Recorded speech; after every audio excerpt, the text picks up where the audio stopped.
Part 5। Q41 सौर ऊर्जा के कारण है। विकल्प ए परमाणु विखंडन न्यूक्लियर फिशन, बी ऑक्सीकरण ऑक्सीडेशन, सी परमाणु संभावित्री न्यूक्लियर फ्यूजन, डी आयनीकरण आयोनाइजेशन। सही उत्तर सी परमाणु संलयन। विवरण: सूर्य और अन्य तारों में ऊर्जा का मुख्य स्रोत परमाणु संलयन है। इस प्रक्रिया में अत्यधिक तापमान और दबाव के कारण हाइड्रोजन के नाभिक आपस में मिलकर हीलियम का निर्माण करते हैं और इस प्रक्रिया में भारी मात्रा में ऊर्जा मुक्त होती है। Q42 अभिकथन और कारण पर आधारित प्रश्न। कथन ए चंद्रमा का एक ही चेहरा हमेशा पृथ्वी के सामने प्रस्तुत होता है। कारण आर चंद्रमा अपनी धुरी पर कुछ दिनों में घूमता है, जो पृथ्वी को परिक्रमा करने में लगने वाले समय के लगभग बराबर है। विकल्प ए सच है लेकिन आर गलत है, बी ए गलत है लेकिन आर सच है, सी ए और आर दोनों सत्य हैं लेकिन आर ए का सही स्पष्टीकरण नहीं है, डी ए और आर दोनों सत्य हैं और आर ए की सही व्याख्या है। सही उत्तर सी ए और आर दोनों सत्य हैं लेकिन आर ए का सही स्पष्टीकरण नहीं है। आपके समाधान के आधार पर विवरण: कथन ए सत्य है क्योंकि चंद्रमा का अपनी धुरी पर घूर्णन काल और पृथ्वी के चारों ओर परिक्रमण काल लगभग समान, लगभग 27.3 दिन होता है, जिसे समकालिक घूर्णन सिंक्रोनस रोटेशन कहते हैं। कारण आर भी तकनीकी रूप से सही है, ये समय लगभग बराबर है, लेकिन इसकी अस्पष्ट भाषा कुछ दिनों के कारण ये अक्सर पूर्ण रूप से सही स्पष्टीकरण नहीं माना जाता है, इसलिए विकल्प सी को सही माना गया है। वैज्ञानिक रूप से समान घूर्णन और परिक्रमण काल ही इसका सही स्पष्टीकरण है। Q43 ब्लैक होल अंतरिक्ष में एक पिंड है जो किसी भी प्रकार के विकिरण को बाहर नहीं निकलने देता है। ये संपत्ति इसके कारण है।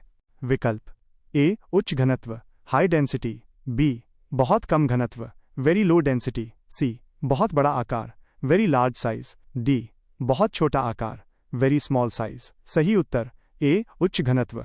विवरण: एक ब्लैक होल का द्रव्यमान बहुत छोटे आयतन में संपीड़ित होता है, जिसके कारण उसका घनत्व अत्यधिक उच्च हो जाता है। ये उच्च घनत्व एक जबरदस्त गुरुत्वाकर्षण खिंचाव पैदा करता है, जो प्रकाश विकिरण सहित किसी भी चीज को बाहर निकलने नहीं देता है। Q44 ये तथ्य कि ग्रह सूर्य के चारों ओर वृत्तों में नहीं बल्कि दीर्घवृत्तों में घूमते हैं, सबसे पहले किसने प्रदर्शित किया था? विकल्प A Galileo, B Martin Luther, C Johannes Kepler, D Copernicus. सही उत्तर सी जोहानस केपलर। विवरण: जोहानस केपलर ने ग्रहों की गति के 3 नियम दिए थे। उनका पहला नियम ये बताता है कि ग्रह सूर्य के चारों ओर दीर्घवृत्ताकार कक्षाओं एलिप्टिकल ऑर्बिट्स में घूमते हैं और सूर्य इस दीर्घवृत्त के एक फोकस पर स्थित होता है।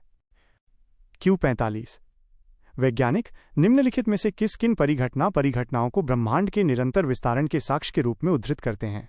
विकल्प ए अंतरिक्ष में सूक्ष्म तरंगों की उपस्थिति का पता चलना cosmic microwave background CMB, B अंतरिक्ष में रेडशिफ्ट परिघटना का अवलोकन observation of redshift phenomenon, C अंतरिक्ष में क्षुद्र ग्रहों की गति मूवमेंट ऑफ एस्ट्रॉइड्स, डी अंतरिक्ष में सुपरनोवा विस्फोटों का होना अकरेंस ऑफ सुपरनोवा एक्सप्लोजन्स। सही उत्तर ए अंतरिक्ष में सूक्ष्म तरंगों की उपस्थिति का पता चलना। आपके समाधान के आधार पर विवरण: कॉस्मिक माइक्रोवेव बैकग्राउंड CMB ब्रह्मांड के प्रारंभिक गर्म चरण से बचा हुआ अवशेष विकिरण है। ये विकिरण लगभग 13.8 अरब वर्ष पहले हुए बिग बैंग का एक महत्वपूर्ण प्रमाण है, जो दर्शाता है कि ब्रह्मांड का विस्तार हो रहा है और ये ठंडा हो गया है। रेडशिफ्ट बी भी एक और प्रमुख प्रमाण है जो ये दिखाता है कि आकाश गंगाएं हमसे दूर जा रही हैं। आपके दिए गए समाधान में विकल्प ए को सही माना गया है। Q49 नाम प्रश्न: सौर परिवार के संबंध में निम्नलिखित कथनों में से कौन सा से सही है? 1 शुक्र और यूरेनस पृथ्वी की घूर्णन दिशा के विपरीत घूर्णन करते हैं। 2 शुक्र पृथ्वी का निकटतम ग्रह है। नीचे दिए गए कूट का प्रयोग कर सही उत्तर चुनिए। ए केवल 1, बी केवल 2, सी 1 और 2 दोनों, डी न तो 1 न ही 2। सही उत्तर सी 1 और 2 दोनों। व्याख्या: कथन 1 सही है। शुक्र वीनस और यूरेनस की घूर्णन दिशा अन्य ग्रहों जैसे पृथ्वी के विपरीत होती है। कथन 2 सही है। यद्यपि बुध सूर्य के सबसे निकट है, शुक्र पृथ्वी का निकटतम ग्रह है। Q47 प्रश्न: क्षुद्र ग्रहों तथा धूमकेतुओं के बीच क्या अंतर होता है? 1 क्षुद्र ग्रह लघु चट्टानी ग्राहिकाएं प्लैनेटॉइड हैं, जबकि धूमकेतु हिमशीतित गैसों से निर्मित होते हैं जिन्हें चट्टानी और धातु पदार्थ आपस में बांधे रखते हैं। 2 क्षुद्र ग्रह अधिकांशतः बृहस्पति और मंगल के परिक्रमा पथों के बीच पाए जाते हैं, जबकि धूमकेतु अधिकांशतः शुक्र और बुध के बीच पाए जाते हैं। 3. धूमकेतु गोचर दीप्तिमान पुच्छ दर्शाते हैं जबकि क्षुद्र ग्रह ये नहीं दर्शाते। उपर्युक्त में से कौन सा वर्षे कथन सही है? ए केवल 1 और 2, बी केवल 1 और 3, सी केवल 3, डी 1, 2 और 3। सही उत्तर सी केवल 3। व्याख्या: कथन 1 गलत है। धूमकेतु भी चट्टानी नाभिक और धूल से बने होते हैं, न कि केवल गैसों से।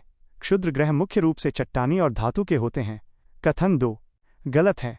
क्षुद्र ग्रह मंगल और बृहस्पति के बीच पाए जाते हैं। सही, लेकिन धूमकेतु मुख्यतः क्यूपर बेल्ट और ऊट बादल से आते हैं, न कि शुक्र और बुध के बीच। कथन 3 सही है। सूर्य के करीब आने पर धूमकेतु में वाष्पीकरण के कारण एक लंबी चमकीली पूंछ पुच्छ बनती है, जो क्षुद्र ग्रहों में सामान्यतः नहीं होती। Q48 प्रश्न: हमारे सौरमंडल के संदर्भ में इनमें से क्या सही नहीं है? ए मंगल एक लाल ग्रह है जहां नाइट्रोजन और ऑक्सीजन प्रचुर मात्रा में है।